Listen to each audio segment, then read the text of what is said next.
Yo, yo, yo, what is going on, COD Familia? It is your boy BN, aka Mr. Kingdom Builder, and today I have a special one for you as usual. We're going to be going over and showing you all of the visual and in-game changes slash updates that have come from the V1.1.0 update itself. So there's a few things we're going to touch on before we show you and get into everything, because there's some cool stuff, some visual things that we're going to be able to show off, which I'm excited for. If you enjoy the content, make sure you sub, like, ring the notification bell, and of course, if you want to join and be a part of our conversation, hit up the Discord. You can find a link to that in the pinned comment description right down below. And remember, new videos are coming out every day at 9 a.m. Eastern /14 UTC in-game, with the exception of today's video, because, again, with the update hitting, had to wait, and so I wanted this to be the first one of today. Okay, so let's go ahead and jump into it. So, first thing we're going to touch on is that they changed, kind of shadowishly, the amount of characters that you can now have per account. So, if you'll notice here, right, it now has changed to create new character, maximum of 1 characters per server, right? So you can see I have 2 here, and I already have 1 in S1. If I click create, right, and I go here, it says a maximum of 1 characters can be created in each server, cannot create a new character, right? So they actually updated this. Before it was you could create 2, now it's 1. In most games that I've played, it's always been 2, even in IK it was 3 you could have, right, per email. So they actually changed this, and I think they either did it to just reduce maybe the amount of farms, the amount of kind of second accounts, right? Maybe they want more main accounts in Kingdoms, which when you think about it from that perspective, it kind of makes some sense, right? Because you have to consider when a new kingdom is started, there's always players that will create multiple accounts, however many may, within each kingdom / server. And because of that, it can kind of inflate the total amount of players that are in a kingdom, but it reduces the amount of true players, right, that are in a kingdom if you're considering just looking at everyone's main account and not their additional accounts. So I do like the idea of them approaching it in this way, where hopefully kingdoms may now fill up more with main or true main accounts rather than totaling out with, you know, alts and farms initially, right, if that factors into anything such as, hey, once they reach a certain amount of players, it closes off and then it opens up for the next kingdom, something to that type of effect. I think the other way of looking at it is that it also just reduces in general the likelihood of you having as many farms as you once would, because now you have to actually create unique emails and a bunch of unique emails in order to kind of make up for the 2 accounts or 1 additional account that you could have, or 1 additional character you could have per that account. So interesting, but again, I think I like the way it's going. We'll have to see how it plays out long term, but that's my initial thought, at least for that one. Then we get to, they have added 2 new heroes.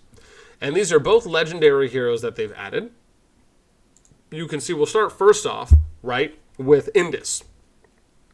Indus is an overall gather support hero, and you can actually get Indus, we can see here, from the Trail store, which is a fixed exchange. So Indus is kind of seeming as though it's going to turn out to be our Ethelfled, if you will, and we'll touch on that here a little bit later. But going over, first off, I just like the fact that they've added in another gather. I think that's fantastic. And even though usually if we're thinking about Ethelfled, more of a peacekeeper that you would typically find in your expedition store, right, this is now a gather. We'll see if they end up adding more there or not. But kind of going over some of the skills, right, she's ranged as far as her active goes very far, inflicts infirm on 3 legions in a designated circle, increasing all damage taken by 10%. This can go up to 20% for 2 seconds, while also healing lightly wounded units in up to 2 surrounding legions, healing factor of 150 up to 350. I actually like Indus just off of the first skill alone, the fact that you can heal surrounding, right? It's almost kind of a passive tier of Arbin that's attached to her, and this seems as though she could be a good addition. I like the fact of it's increased damage taken, right? So you could almost maybe give or take time this out, right? Where maybe you have something like a Shadow Games attached to her, and the moment that the active skill goes down, you pay attention to see the units that are being inflicted on this. Maybe you use her in a way where you are kind of doing more isolated hits, right? By kind of just reducing damage, so then you have a few people that are going in and just hitting active skills the moment that, or hitting artifact skills, right, the moment that her active pops off. I mean, there's really some creative ways that you can do it. It might be harder to do it when you're having like really big fights, because you would have to pay attention so much to it. And then also, will you be able to see clearly which units are being inflicted with Infirm when you just have so many units on the field, right? This is probably more efficiently and effectively used in more kind of isolated or kind of hit and run tactics, right, where you're able to kind of clearly see the unit and then what type of a CC gets put on them, or when it does. Then we get to the second skill, which is the speed, or gather speed. So Indus is going to be for wood and general gather, right? Again, same thing, 20%, 20%. And then we get her passive, or next one, is going to be increases Legion HP by 10%. This is going to go up to 20%, and then capacity by 1,000 up to 5,000, right? So HP bonus, again, really good there. I'm a fan of that. And then we get to the fourth skill, which is Purge. When in battle, Indus's Legion gains Unyielding every 8 seconds, reducing counterattack damage taken by 20%. This goes up to 50% for 5 seconds, and removing 1 debuff effect. I like this because it's almost as though they added in this ranged unit almost to kind of counter more of the infantry counterattack that they would do when you're attacking. So I do like this. And if you're thinking about it right, every 8 seconds, you're going to gain this for 5, right? So if it works the way that I would imagine it does, is this goes for 5 and then it resets. It's on cooldown for 8 seconds, then it goes back again, right? So you got to think about it. It's got a 13-second turnaround where 5 of those seconds, right, or maybe roughly about 40% or sorry, I guess it's more. Well, yeah, if you're talking about, because it's 5 by 13, right? So half of that would be 7.5. Yeah, so you're probably looking at 35%, so to speak, where of that actual total time where you're being able to have this effect going, but still good. Then we get to the Awaken skill, which is inflicts Infirm on 3 legions in a designated circle, increasing all damage taken by 20% for 3 seconds, so a 1 second increase, and then also increasing the damage factor to 450 for the surrounding units, right? You can see 350 here, but now going up to 450. So again, cool. Again, can't wait to gather more. I'm a fan of that. Then we get to Bakshi here, right, who is Cavalry Peacekeeping skill. I love the fact that we're getting more Peacekeeping commanders. The only challenge here with Bakshi is that it looks as though this is going to be a wheel, right? I can't go anywhere right now, but it says spend gems to purchase. Maybe this is going to be another wheel hero. Again, I will say this. I understand the need for having, for me it would be cool if you could do something such as having the wheel commander, right? But then being able to, once you unlock, maybe it then pops up where you can then start farming them in the through a chest. And then if you want to spend the gems, maybe that could be a way where you just get more shards faster than you would if you're doing it going through the normal chest route. I think that, and again, and obviously if not, I just hope that there's a way where they can make it so, and I understand you still make the argument that if you're spending gems, it is a way where free-to-play can still get the hero. It's just that it's not in the traditional way.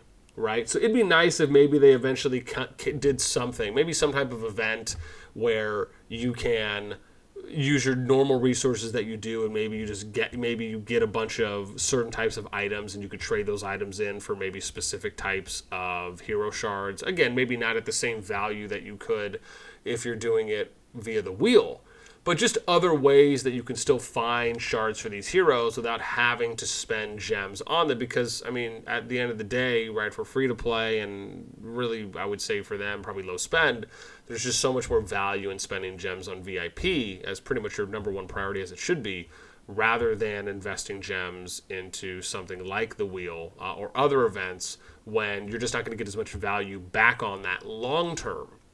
So, again, other ways to do that.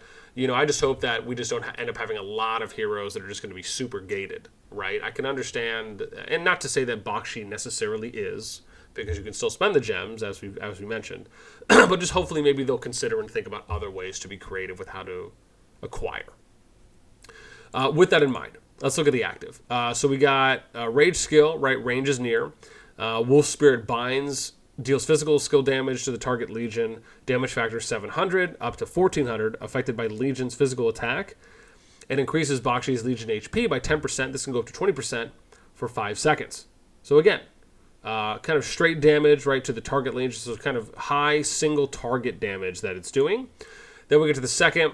This is Sense Weakness. Bakshi's Legion deals 10% more damage to Darklings and Dark Creatures. This goes up to 30% here.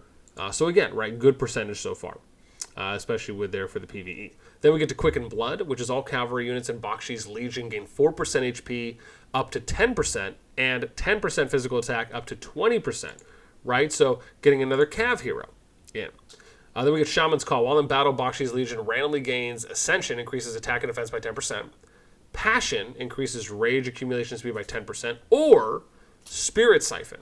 Launching normal attacks grants healing factor 100 every 10 seconds, lasting for 5 seconds.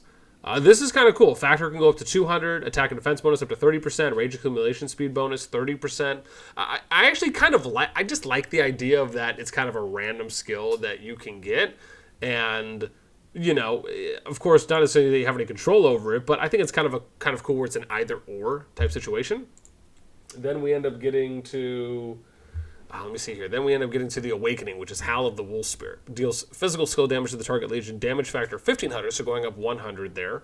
And then we have, and increases Bakshi's Legion HP by 30% for 5 seconds. So actually getting, what is that, 50% increase boost there from 20 to now 30, right? Because you're just only going 20 max. So again, right, good. I mean, Bakshi could, I mean, we'll see. I think either of them are pretty good with the skills, with the skills that they have themselves. I mean, you could easily have Bakshi. I also like, because again, you can get the HP, the siphon, if you will, and then off of Indus, I like that you can also get the passive, right, with the lightly healing the wounded. I mean, this just seems as though this is, I almost wonder how this would work in a rally if you would also factor into that by using her. She's kind of like an upgraded version, I guess, of Chakcha, where, right, where's or is it Bakar? Hang on, I gotta remember which one. Right, here it is. And increased healing by 4%, right? So it's Garrison increases healing, and then I thought there was one more here that affects, maybe it's the other one. Let me double check here, because I want to make sure I'm going to quote this right. It should be, or is it, here we go. No, it's not. Oh, no. Okay, see, maybe it is Chakcha then. Yeah, okay, good. Or, here we go. Right, where is it? Yeah, so it's increased HP of Chakcha and automatically heals the Legion's lightly units after defeating an enemy. So, yeah, again, right, this is, I guess, maybe a little bit of an upgrade. I mean, the factor isn't that much. This is just mainly for them, right? So what, it can go up to 1,000, where it'll heal you. And then if you look at Indus, with hers, right, what are we looking at? Healing factor 150, but then it can go up to 350, or where am I looking at right now, right? 450 for that. So, I mean, again, that's actually pretty good. Wow, it's actually really good because it's Legions, which is 2, also healing lightning units up to, yeah. So wow, this actually it triples it actually. So this is really good. So you got to think about it's in up to 2 surrounding units. So what? That's 900, I guess you'd get out of it. So maybe not necessarily as much as Chakcha, but the fact is that you're still doing healing to others. It'd be nice if it also said that it would heal you as well, like you and up to 2. That almost seems like it might have been a little bit better, but I guess the fact that you're getting some AoE healing is still really good, even if you're using, because with range you can still use them as support, so I guess it's still really good compared to when you're just thinking about how Chakcha would be used. Okay, then that shows off our 2 heroes. Now let's talk about the new artifacts that we have coming. So, or I guess I should say that are already here. So let's go into, where's my thing? Oh, hang on, that's hero recruitment. Let's go to the other one.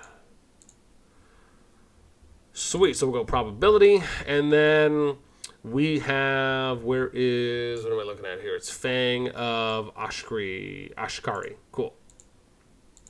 Here we go, Fang of Ashkari. So this is, all right, Thunder Shadow is the skill.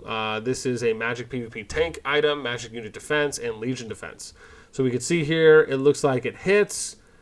Oh, wow. Looks like a little bit of damage, and, continuous. So it says cast immediately, dealing magic skill damage every second to up to 4 legions in a circle surrounding the caster for 8 seconds. So it'll do every second, so 8 damage rounds. Damage factor 500, affected by legion's magic attack. Each additional target reduces damage dealt to each target by 15%. So let's look at, what is this max? So max, you're looking at, what, almost 20% magic unit defense, and then 6.5 legion defense. So only difference here is that 500, and then it can go up to 1,000 when at max level.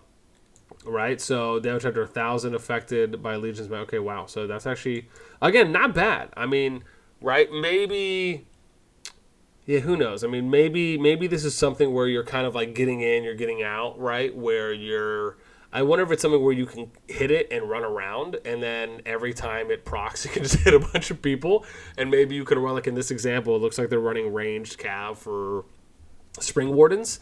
So, right, maybe this is something where you just go high magic, maybe high speed, and you're casting it, or you're trying to go heavy tank, so that way you can get the full burst off.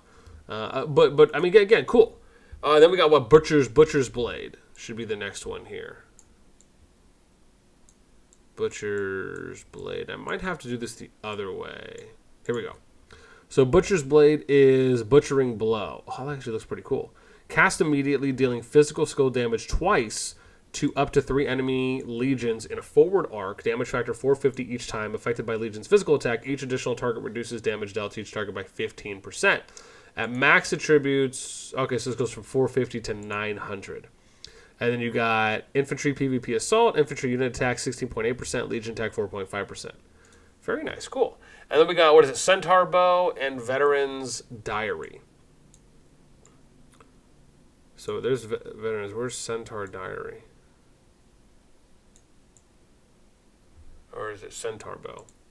I said Centaur Diary, didn't I? So we got Hail of Arrows. Deals...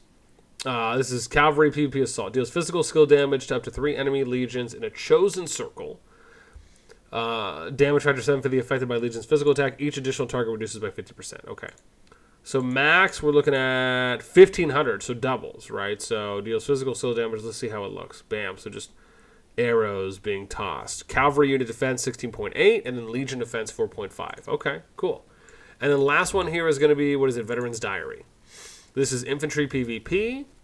Battle Hardened. Cast immediately. Your Legion gains Onslaught. Increases normal attack damage by 30% for 10 seconds. If we do this max, that's 60% for 10 seconds. Wow. Interesting. I wonder how this would work out if you ran like Nico archers, right? Just like high, you just basically ran high attacks, like high normal attack damage and maybe attack speed. It's like something to that effect. I wonder how much of an impact that would work. Also, side note, I'd love to see if attack speed actually worked normally. But it's just with the battle reports, I know that can be a little difficult with how it looks. It would just be cool if it worked the way we normally thought, right, of attack speed working. Where, you know, you can work it to the point of where maybe you get someone who has a really, really low attack speed, right, where you can do 2 hits per their 1 hit type of a deal. But you get Infantry Unit Attack 14.8% and then Legion Attack 4.5%. So that kind of goes over the 4 new artifacts that we have coming. And then we have Alliance, Keeps, and Towers. Okay? So this should actually be pretty cool here. Right now, let me see here. I wonder how this works. Oh, man, I just want to join one just to see if we can. I guess I have to join one now. So let's go to Territory, and then here we go. So you got Keeps, 0 of 6. All right, so here we go. It says Alliance Keeps. Cool. Oh, so you have to unlock it in defensive structures. So, oh, cool. So it's only 50,000, and Oh, wow. So they actually dove in a little bit more here, right? They added a little bit more. So you have defensive structures, and then you have high ground, which is increases damage dealt by garrison legions in alliance keeps. That's cool. And then reduces damage taken by garrison legions in alliance keeps. Oh, okay, cool. And did they max out same percentage, 2.5%? And then, okay, yeah, so it's the same. Okay, cool. Right, but then here we go for keeps, and it says what are powerful defensive structures which can be garrisoned by deploying ranged legions. They can be used to pin down advancing enemy legions and defend your territory. And then you're basically advancing. Okay, cool. So, man, I really wish I could have shown that off as far as how it looks, but you can kind of see, you know, the picture here. Again, it looks really cool, and I think the one thing I want to say here, right, is being able to get to a point where you can use things like your barricades, for example, right? So, you know, you might put a keep here, and then you're going to put barricades around it, right? So that way the units are moving slower to try and get to your keep. You can use this in choke points, other types of positions, right? And sometimes just setting up keeps along paths where you think you're going to be having to attack them from, you know, I think is also really good.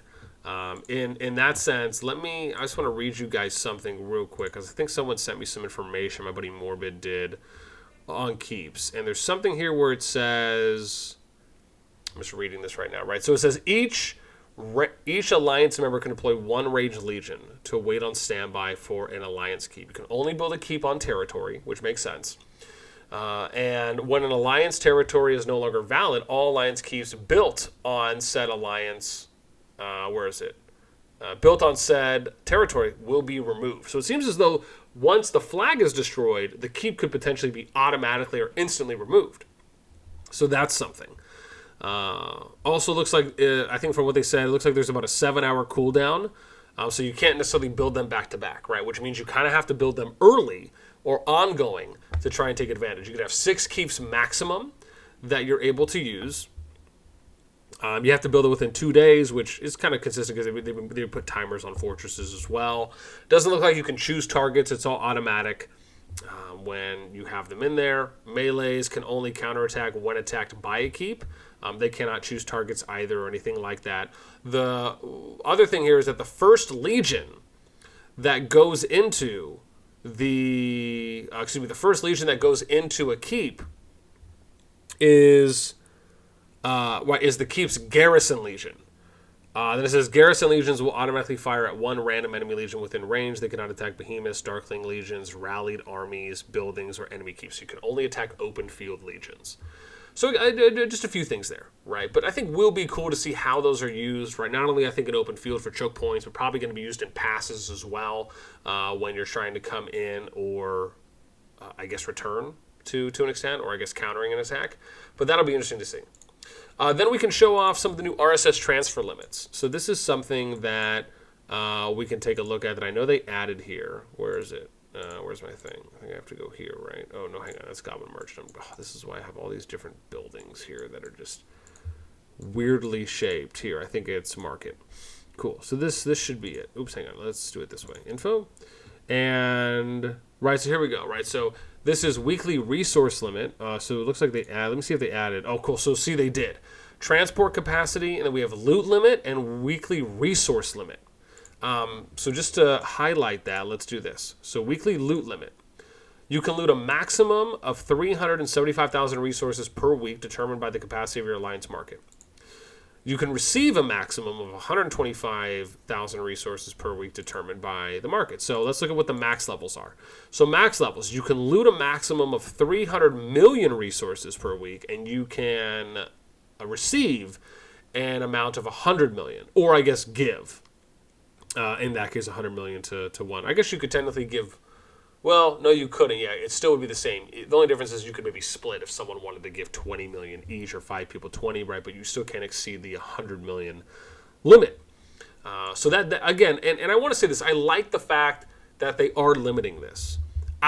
Mainly because of the fact that you just have resource sellers that are in games, and they'll just build farms up. So I think the fact that they're reducing the amount of characters per week to 1 now, or sorry, characters per account to 1, and installing RSS limits on how much you can transfer, this is going to hamper RSS sellers even more in CoD. I'm sure they'll still be present, but the fact is that it's something that they'll have to just work that much harder at, and then there's not as much upside as there once was, right, prior to the update. So I'm really all in favor for this, and I like the fact that Call of Dragons is really, even though they are connected to Rise of Kingdoms through developers and etc., the fact that they're really trying to do something different, quite a few things differently, that they have that opportunity to do to really differentiate themselves between Rock. I love the fact that they're really kind of swinging for the fences in some of these areas. And so far, right, they seem to be kind of trending along with the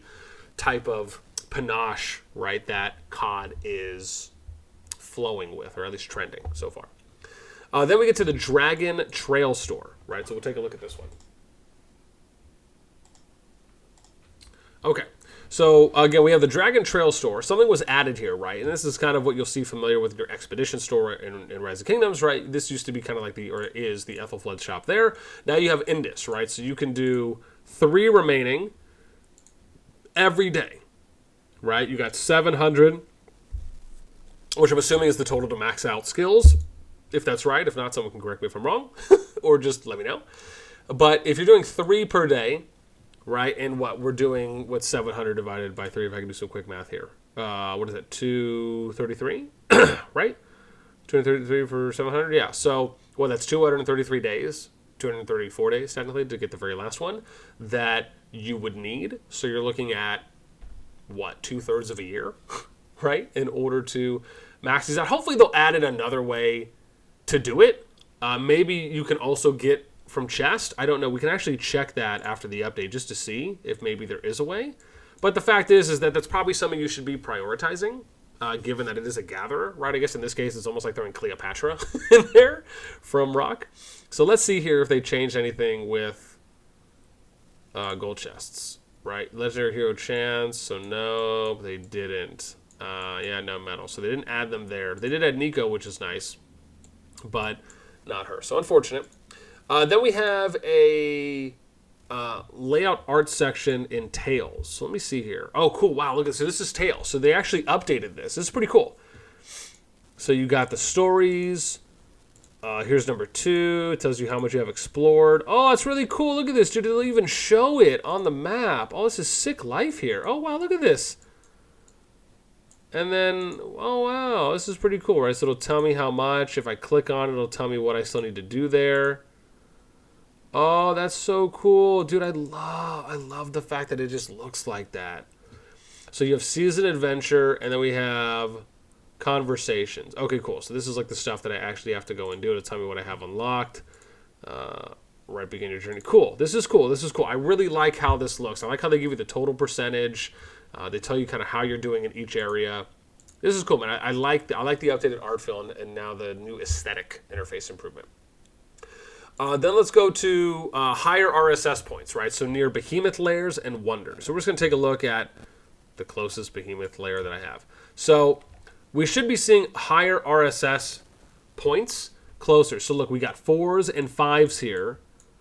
And then if you look, right, it kind of drifts off to 1, 2s, and 3s, right, as we get around. You can see all these. So that's pretty cool, right? So the closer you get to Lairs, this is where you'll get a chance for hires, right? So it looks like 4s and 5s is what they have going on here, and then Wonders as well, right?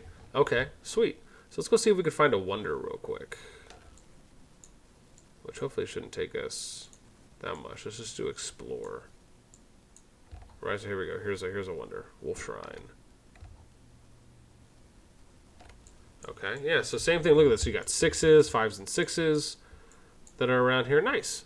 Sweet, sweet, sweet. Okay. Then let's go and get to, what's our next one here? We got Cooldown for Territorial Relocations. So I don't necessarily have to go back to the city, but they actually added something here that I really like. So if you click on this up arrow here, you can see that it will show you now. Oops, let me go here. So it'll show you if I click on City Relocation, there's this arrow.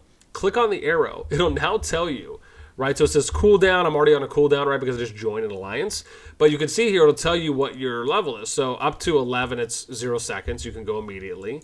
But then at max levels, right? This is how long it takes before you can then teleport to another alliance's territory. I, for one, am actually in favor of this, and I like it because it makes it so that way players, whether it be rogues, whales, anyone else, right, that's looking just to quickly transfer an alliance, you now have to be a little more tactical about it.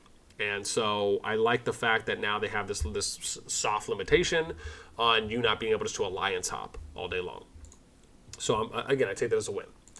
Then we get to the two biggest things. So if you are still here watching the video, we got two extremely big announcements for you, which is going to be one, right? They have officially announced the Season 2 start date for the first 4 kingdoms, and we're going to show you that. So if we go into Augerstone, you can then go to Season, and we'll go Season Rewards, and you can see here, right, on the 1st of December, which technically is going to be what day? Let's take a look here. That's going to be Thursday.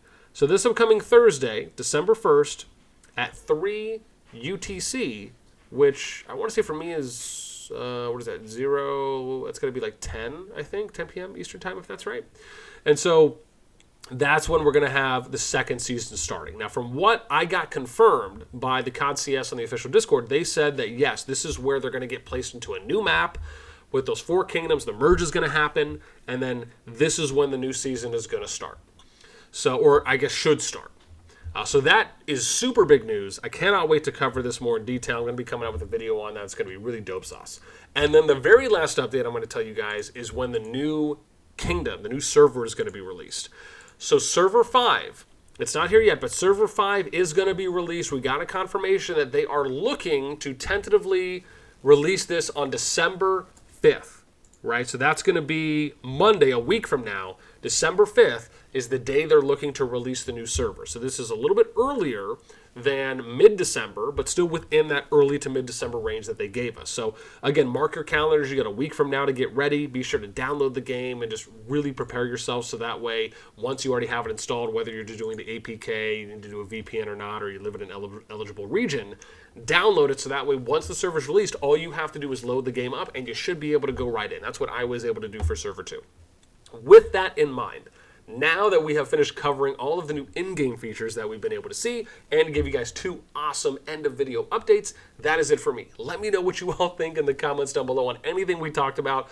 I'm excited. I'm hyped for when Server 5 is going to come out. I'll probably make an account there just to play for a little bit, maybe stream a bit. We'll see how that goes.